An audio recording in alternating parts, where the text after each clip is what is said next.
Well, good morning. It's about 5 minutes of 7, and it's about 36 degrees. So a record low for this trip, although thankfully nowhere near as low as what some of the forecasts were saying. So plenty cold enough for me. Actually, it must have been some kind of front. It was still in the 50s at 10 when I stopped reading. But I woke up 2:30 or so, and it was kind of like this. So the temperature dropped pretty fast at some point. Anyway, we do need to get out of the hammock, and it's time to get up anyway. So we'll do that usual boring morning stuff. So I have another day that's somewhere between 11 and 12 miles to get to Duck Hole. Well, while I'm going about packing up, why don't you have a look at the map? When we leave Cold River number 3 this morning, we'll make our way back to the Northville-Placid trail and then continue north along the Cold River. We'll pass Big Eddy and Seward's Lean-To, and continuing along the river come to Aluska Lean-To.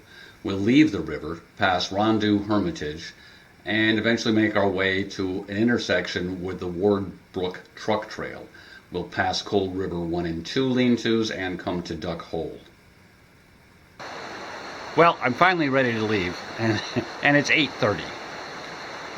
It was just one of those mornings. There are some reasons, but I don't want to go into them now.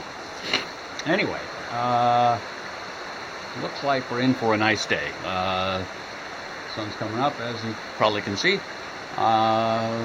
Pretty much not a cloud in the sky, so hopefully it'll warm up soon. So we're going to be following the Cold River today, and it's 11.3 miles up to Duck Hole. And then 1.3, I'm pretty sure it was, we're going to come to a place called Big Eddy, which is a place on the river, and hopefully we'll know when we get there.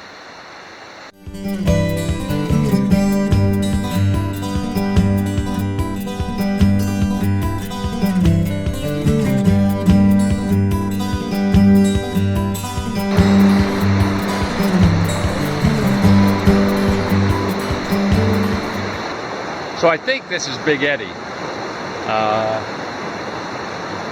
and if it's not, hopefully I'll come to Big Eddy and I'll take a picture there. If it is Big Eddy, then it's 2 miles on to Seward, or is it Stewart? The next lean-to. It's about 9:15. I stopped for a while to talk to those two guys at Duck Hole number 4, and he informs me that there's a new shelter somewhere in the vicinity of Duck Hole. He gave me a description, but I didn't really follow it well. But, we'll see what's happening up there later.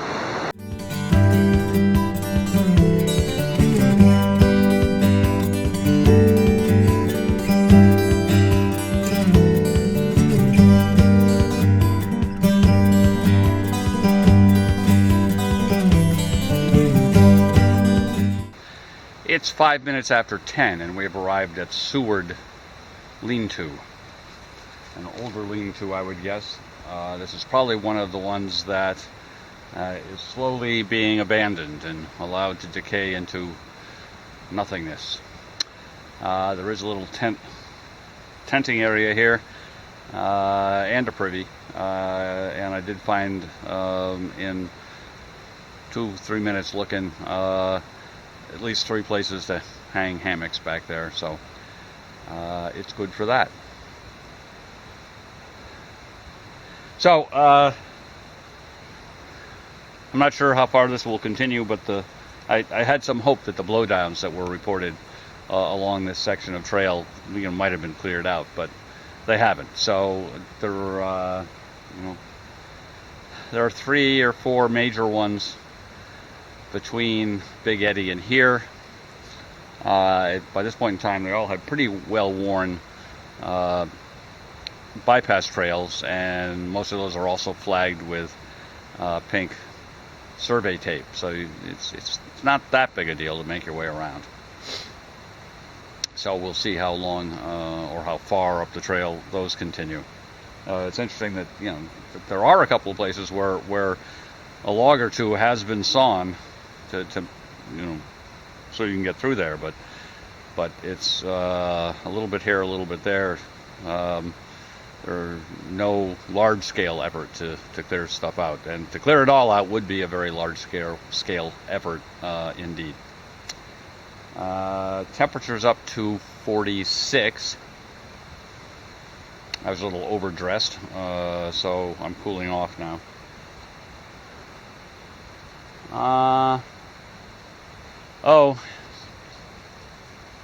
One of the things that slowed me down this morning getting out of camp was that when I turned on my iPhone, and that arm's getting tired. I explained that my iPhone, I use my iPhone as an interface to the Delorme, because it has a bigger screen, it's easier to type on and all that kind of stuff.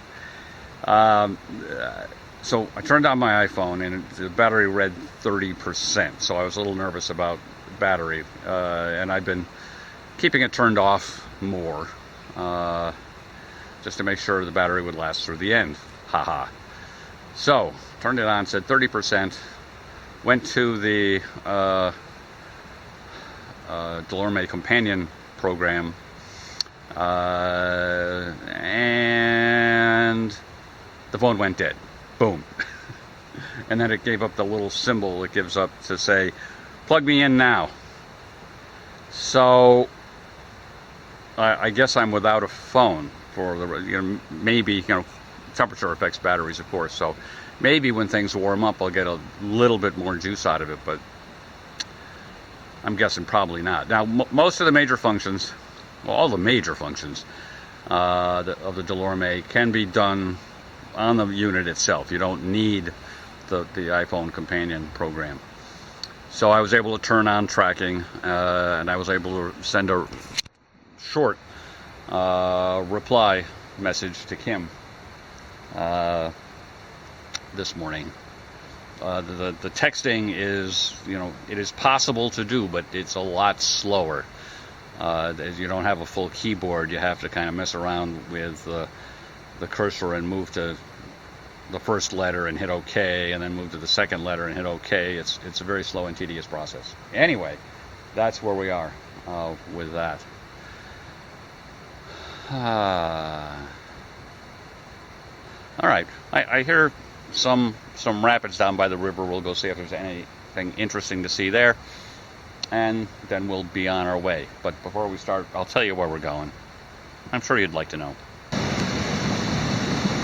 So that's the rapids or waterfall at Seward Lean-To. I don't know if this is the place that Rob stood and said, imagine how nice this would look in the fall with the trees changing colors. And now you don't have to imagine. So there you go, Rob. This one's for you. Okay, well, it's 2.3 miles on to Aluska Lean-To. And probably not a lot to see between here and there once again. Oh, I should say, 5th day into the hike, and finally, I have to admit, my feet are wet.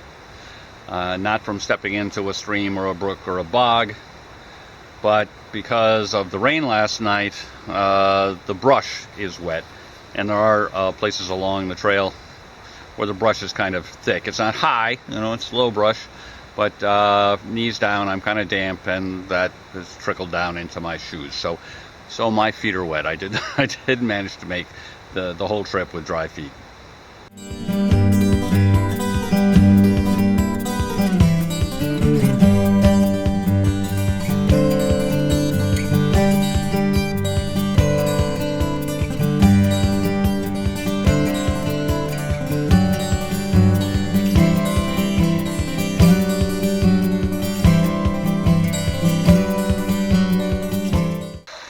Well, nothing's been done to repair this bridge. Still, it's easy enough to get across by going to the end and rock hopping and keep your feet dry. We arrived here at the deteriorating Aluska shelter at 11:15. And, you know, it's still serviceable for now. I wouldn't be afraid to stay in it.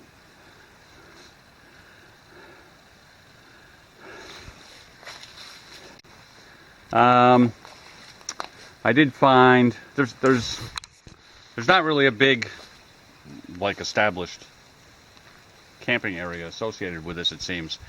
Down along the river here, I found a couple of places either good for, you know, 1 or 2 tents or 1 or 2 hammocks. And there's, you know, probably a couple of places for tents in that thicket over there. Didn't immediately spot any place for a hammock. And so far I haven't seen a privy.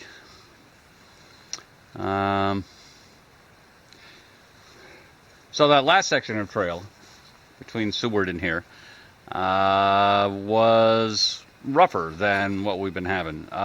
So there were some ups and downs that, you know, were some work, and it was more rocky rooty than what I've become used to here on the Northville-Placid Trail. But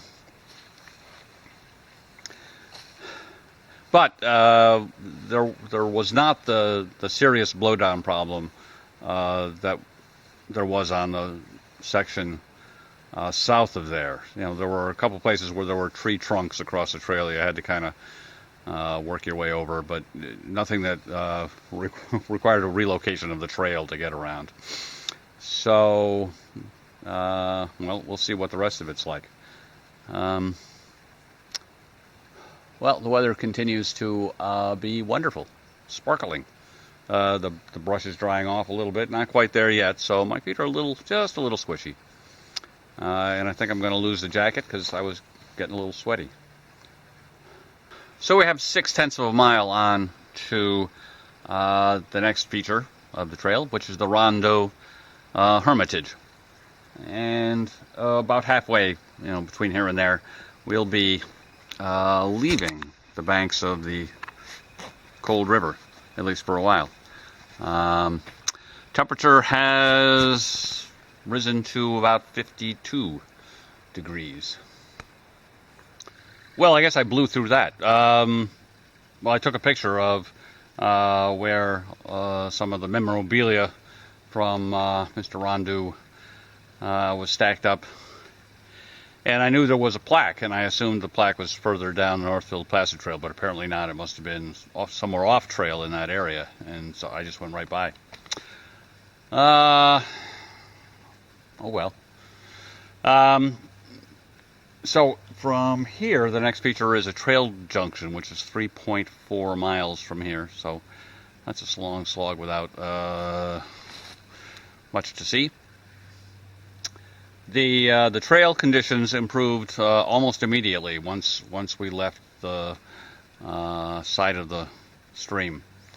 So that's nice.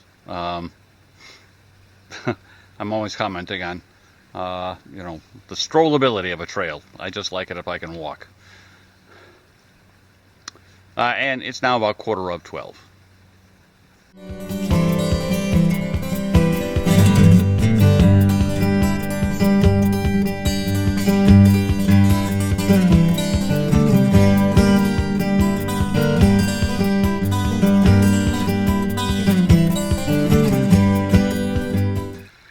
It is 5 minutes after 1, and we have come to a trail junction.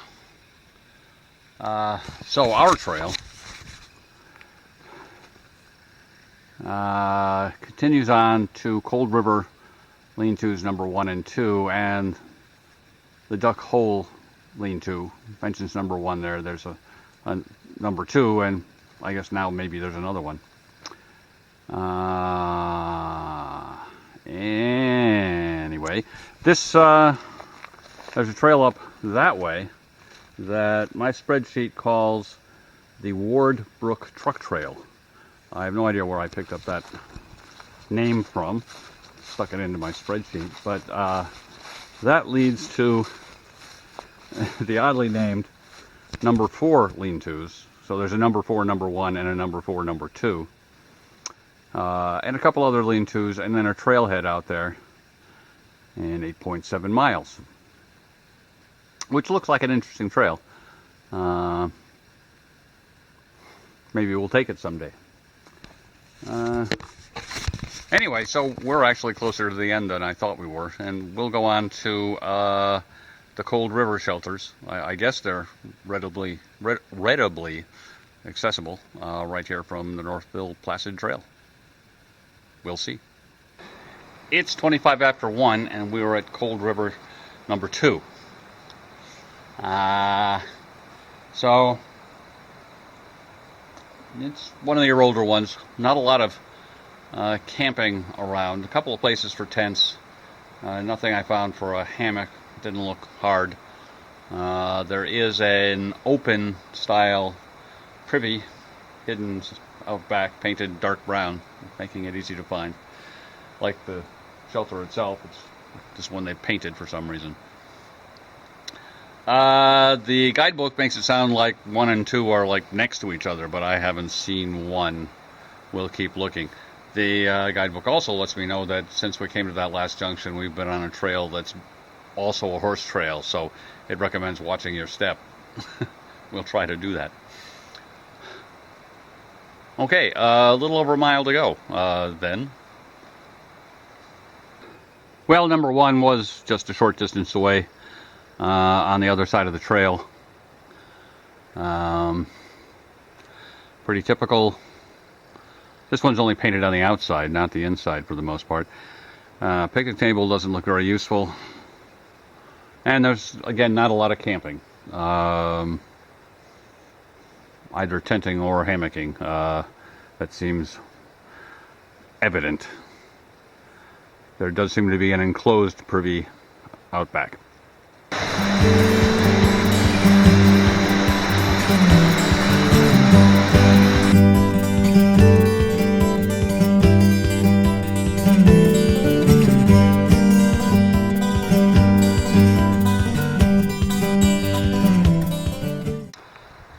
It's about 5 minutes after 2, and we are at Duck Hole.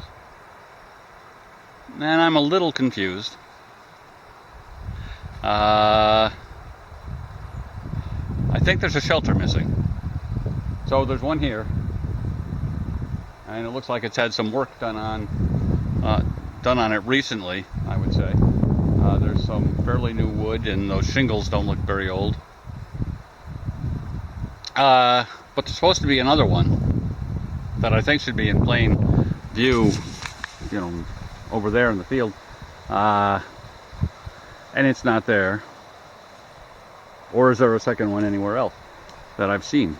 So, I'm pretty sure this is the one that Rob and Ed used, and it's the one I had planned on using as well, since odds are, I think, that there should be a place to put up a hammock or two pretty close by. So, and it looks like it gets the afternoon sun, so that's nice too. So I'd say here's more evidence that the shelter has gone away. There's some construction timbers here, and they did not come out of this shelter. I'm quite certain of that. Yeah, and I'd say the fascia all around the roof is new boards, and the shingles are new. So this shelter is staying. Over here in a little standard trees to the right, I do find 2 trees that will work for a hammock. One's a maple tree that's almost dead, but not quite, and it doesn't look like, even if there's a limb up there that falls, it's not quite big enough to kill me. For tenting, you know, obviously this spot right here gets used. Probably, you know, where I'm standing is room for another one, if you're friendly. So that's all good. It appears this field is growing up. Is being, who's going to mow it?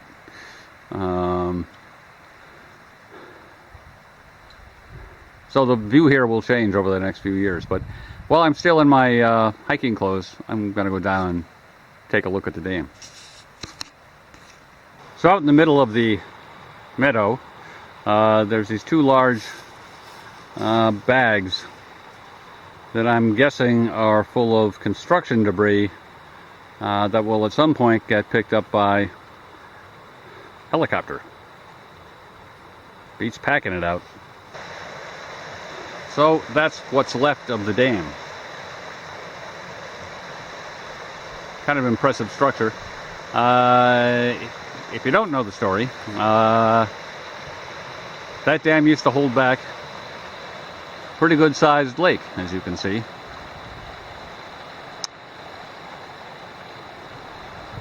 And as so many things here in the Northwoods, Hurricane Irene 2011 finished off the dam.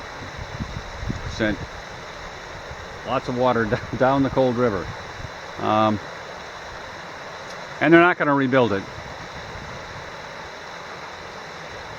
So things are reverting to nature.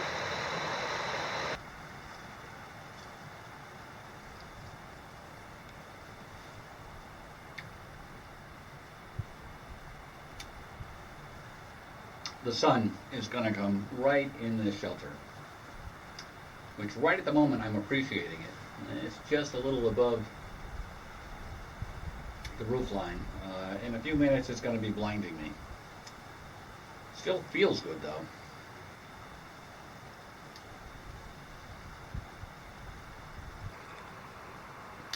So here's the story with the phone. I'll go over the morning part in case I didn't do it completely this morning. So got it this morning. It was, what did I say, 36? Turned the phone on. Screen came up, said it had 31% battery power left. Should be fine. Started up the app that matches up with Delorme InReach, and it just shut down and popped up a little dim display that basically is saying, plug me in now. And it only says that, in my experience, when it's, pretty much completely dead.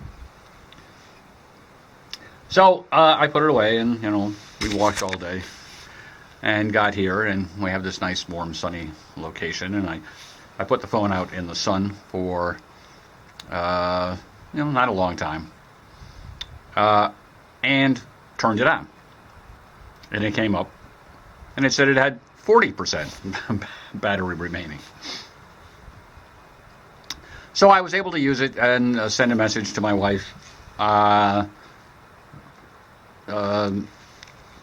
telling her I was okay and I was here where I was supposed to be and whatnot, and telling her that the phone is acting flaky and it might go out, and I can send a message using just the Delorme if I need to, but it seems like it'd be hard to send it to more than one recipient. I've been sending it to both her email address and her phone number, just because she's on the road now. So and asked her, so if I could only send it to one, which one do you want? So we'll see if we get a response from that. But here's one thing I thought of, and I'm okay with this. But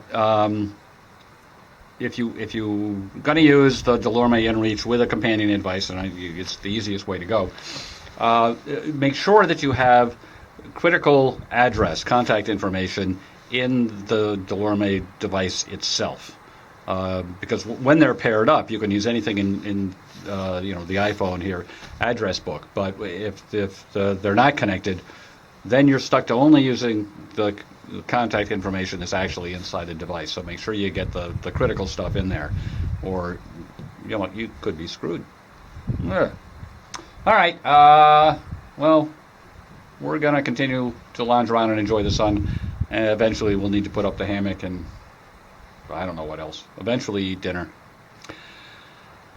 So when Rob and Ed were here, again in the spring of 2014, they scrounged around down in the site around the dam and found some artifacts. And some pickaxe heads and some big nails and some kind of winch looking device. And they dragged them all back up here to decorate the shelter. And they're all gone. Sorry, Rob. So for dinner here on our last night, we're going to have chicken and rice with vegetables, a double fish 5 meal that I've had before. Based on earlier comments about how I found this meal, while I was dehydrating peas for the tuna noodle casserole, you may recall from the first night, I dehydrated some extras and added them to this meal. And if I make this meal again, I'll have more vegetables, and maybe I'll add some carrots too. I like vegetables.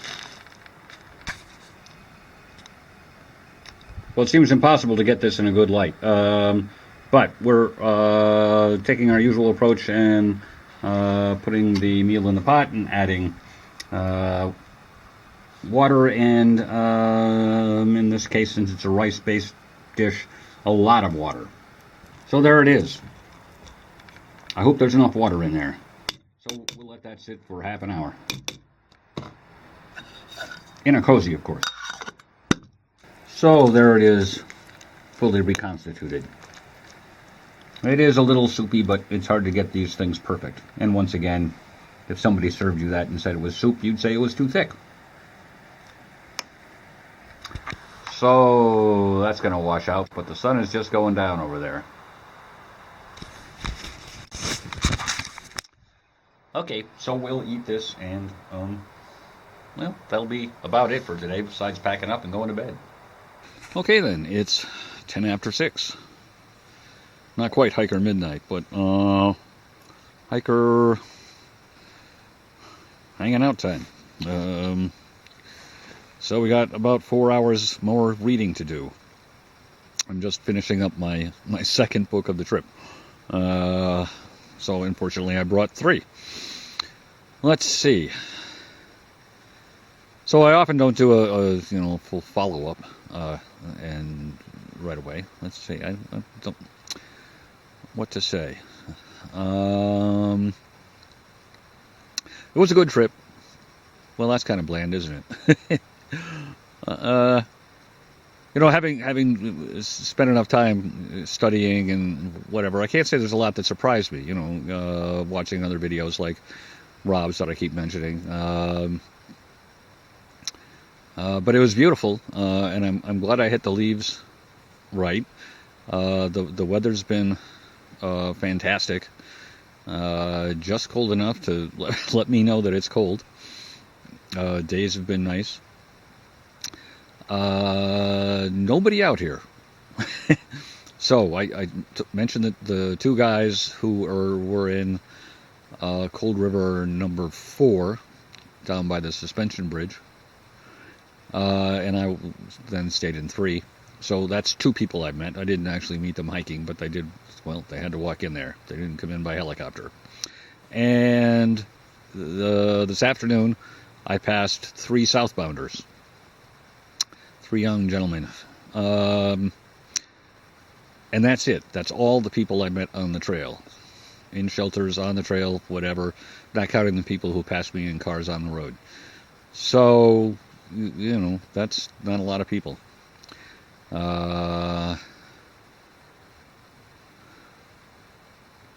Can't say, how true that is across the season. As I mentioned, some of these places look like they get a lot of use, but but the trail doesn't really look like it gets a lot of use. I mean, it's 90 years old, and in some places it's still kind of squishy. I'm not talking about the mud puddles. Let's see. This is a good time of year to do the trail if you want to keep your feet dry, which I mostly did. Shelters and things are in good repair, and If what I was told is true, we'll get to see a brand new shelter. I'm not sure the last time I saw a shelter that was pretty new. I believe it's 1.2 miles north of here. There was a sign that indicated something like Northern Shelter or something like that. Well, let's see. Brought just the right amount of food again, pretty much. Nothing for lunch. Granola for breakfast, and I did a new thing because it was so cool. Is I heated up, I mixed the granola with the powdered milk at home, and then add water on the trail, of course. But what I've been doing is warming that up, and that's pretty nice. You have to be, you have to watch it. Don't want it to boil or curdle, or I don't know what happens if you boil powdered milk. And I did want to find out. So let's see. So I did get messages traded back and forth with my wife. She is safely in Lake Placid. She'll be dining out at something tonight. We'll be dining out together tomorrow. And the messages was the weather forecast, which is a low of 38, she said, for tonight. We'll see how accurate that is, but we did 36 last night without any problem. And it's supposed to start raining tonight and rain, through tomorrow afternoon. So I'll be getting up in the rain and hiking in the rain if the forecast is correct. But it's the last day, so that's the best day to have that kind of occurrence. Okay. Well, I can't think of anything else that's earth-shattering importance. All the equipment held up, nothing broke. Went awry. Brought enough warm clothes. Just barely, but that's enough. All right, so as I said, read my book, try to make it till about 10 o'clock, and sleep till the morning.